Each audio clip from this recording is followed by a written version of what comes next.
बेयावनो आङो आंनि खुलुमनायखौ जासिग्रोनाय जाबाय नोंथांनि चेनेलनिसिम। दिनै निकासि दख'र दुलाराय बर' फरायसा आफादनि जि सनाथि फोरबो फालिथाय लोगोसे खुंगा 50थि बोसोरसालिया जथुमा, नैबे जथुमानि दिनै नैथि हाबाफारि। बे नैथि हाबाफारियावनो जोंहा गिबि हाबाफारि बायदि दङमोन दुलाराय बर' फरायसा आफादनि गोथार फिरफिला बिरहोनाय हाबाफारि, आरो बेजोंनो लोगोसे जोंहा नैथि हाबाफारियाव दंबावोमोन बड'फनि सावगारियाव बिबार बावनाय।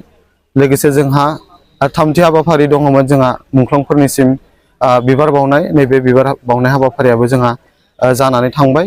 आरो बेनि उनाव जोंहा लोगो लोगोनो मोनसे हाबाफारि दङ जोंहा जायफोर बिथांमोना 2024 मायथाइयाव HLC आरो HS आनजादाव सेथि थाखोआव उथ्रिसार जानो हाबाय। दा बिथांमोनखौ जोङो बरायनाय आरो मान बावनाय हाबाफारि लानाय जादों।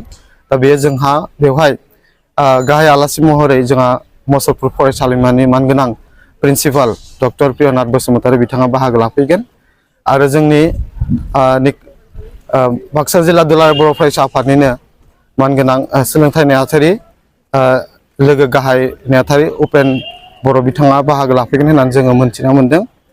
आरो जोंहा नैबे निकासि ओनसोलाव बेखिनियानो जागोन ना। गाबोन जोंहा 29 डिसेम्बर बेवहाय जोंहा गाहाय आलासि महरै जोंहा मिरु दुलाराय बर' फरायसा आफादनि लोगो गाहाय नेहाथारि बिथां दिनेश ब्रह्म सार बिथाङा बाहागो लाफैगोन।